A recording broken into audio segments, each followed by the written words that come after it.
तन्हाई कैसी होती है? क्या कभी ऐसा हुआ है कि मोहब्बत ने किसी को हकीकत से इतना दूर कर दिया हो कि वो एक ख्वाब में जीने लगे? आज हम fyodor दोस्तोयेव्स्की की 1848 की एक लाजवाब कहानी सफ़ेद रातें की दुनिया में कदम रखेंगे। एक ऐसी कहानी जो हकीकत और ख्वाब के बीच की बहुत ही नाजुक लकीर पर चलती है।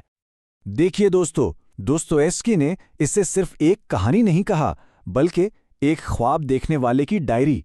तो ये जो सब टाइटल है ना, ये अपने आप में पूरी कहानी है। ये हमें बताता है कि हम कोई आम दास्तान नहीं, बल्कि एक रूह के सबसे ज़ाती, सबसे गहरे जज्बाती सफ़र का हिस्सा बनने वाले हैं। तो इस डायरी का मुसन्निफ है कौन? वो सेंट पीटर्सबर्ग की गलियों में घूमने वाला एक बेनाम सा नौजवान है। एक ऐसा शख्स जिसका वाहिद साथी उसकी अपनी तन्हाई है। और यहाँ दोस्तोयेव्स्की हमें एक बहुत ही ख़ास किरदार से मिलवाते हैं, जिसे वो कहते हैं ख्वाब देखने वाला। ये कोई आम शख्स नहीं जो दिन में ख्वाब देखता हो, नहीं, ये एक ऐसी हसास रूह है जो हकीकत की तलखियों से, इसकी सख्तियों से बचने के लिए अपने तख़य्युल में, अपने जहन में एक पूरी जीती जागती दुनिया बना लेता है।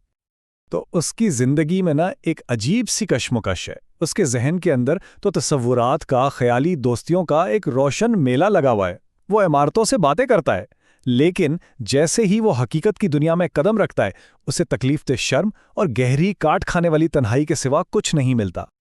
मगर फिर एक रात इसकी पूरी तन्हा दुनिया जैसे हिल जाती है।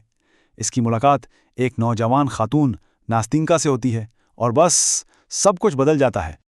अच्छा, ये जो उन्वान है ना, सफ़ेद रातें, ये सिर्फ मौसम की बात नहीं कर रहा। ये सेंट पीटर्सबर्ग की गर्मियों की वो जादुई रातें हैं जब सूरज गुरूब तो होता है, लेकिन आसमान कभी मुकम्मल काला नहीं होता, एक रोशनी सी रहती है। और यही रोशनी इन दोनों के मुख्तसर, रोशन लेकिन आर्जी ताल्लुक की बेहतरीन अलामत है। एक ऐसा रिश्ता जो हकीकत की गहरी तारीकी में डूबने से पहले बस चंद लम्हों के लिए चमकता है। और उनका ये पूरा ताल्लुक, ये पूरी कहानी सिर्फ 4 रातों की है। सफ़र शुरू होता है एक इत्तेफाकी मुलाकात से। दूसरी रात वो अपनी तन्हा जिंदगियों की कहानियां एक दूसरे को सुनाते हैं, और तीसरी रात तक ये रिश्ता उम्मीद और शायद मोहब्बत के दहाने पर पहुंच जाता है। लेकिन हर रात के बाद सुबह तो आती है ना, और इस कहानी की सुबह अपने साथ एक बहुत तिल्ख हकीकत लाने वाली थी। लेकिन कहानी सिर्फ हमारे ख्वाब देखने वाले की नहीं है। नास्तिनका की भी अपनी एक अधूरी दास्तान है।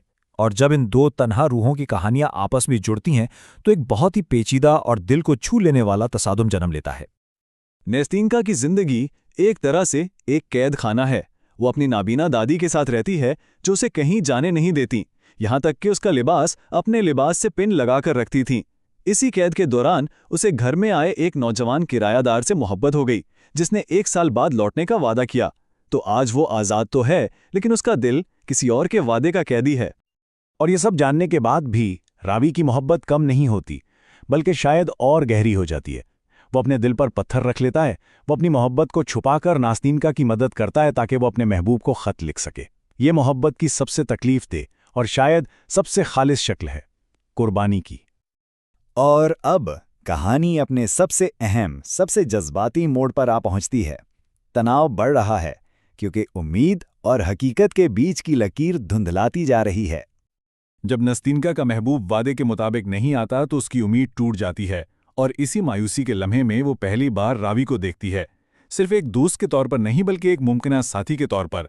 हमारे ख्वाब देखने वाले के लिए ये उम्मीद की एक लरसती हुई किरण है। और फिर वो लम्हा आता है जिसका ख्वाब देखने वाले ने सिर्फ तसव्वुर किया था। नास्तिनका उसे अपने साथ एक मुस्तकबिल की पेशकश करती है। एक लम्हे के लिए उसका सबसे बड़ा ख्वाब हकीकत बन जाता है। खुशी का एक मुकम्मल मगर बहुत ही नाजुक लम्हा। लेकिन जैसे ही ये ख्वाब हकीकत का रूप धारने लगता है, हकीकत खुद दरवाजे पर आ दस्तक देती है। अंधेरे में से एक साया नमूदार होता है और सब कुछ बदल जाता है। वो नास्तिनका का महबूब है, वो लौट आया है। एक ही पल में नास्तिनका रावी को, उसकी मोहब्बत को, सब कुछ भूलकर उसकी तरफ भागती है, और हमारे ख्वाब देखने वाले को सुबह की सख्त रोशनी में अकेला छोड़ जाती है। सफ़ेद रातें खत्म हो चुकी हैं, ख्वाब टूट चुका है। तो क्या ये कहानी सिर्फ एक टूटे हुए दिल की दास्तान है? नहीं दोस्तों, दोस्तोयेव्स्की हमें यहाँ नहीं छोड़ते। वो हमें एक आखिरी गहरे अक्स की तरफ ले जाते हैं, जहाँ कहानी का असल पैगाम छुपा हुआ है। ये कहानी हमें बहुत गहरे सवालों के साथ छोड़ जाती है।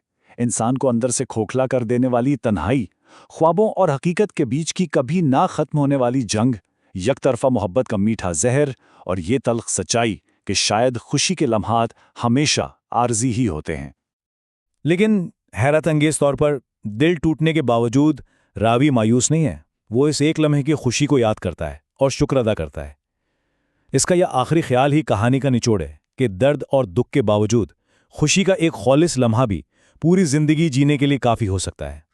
और आखिर में दोस्तोयेव्स्की ये सवाल हम सब के लिए छोड़ जाते हैं, एक ऐसा सवाल जिसका जवाब शायद हर शख्स के लिए मुख्तलिफ हो।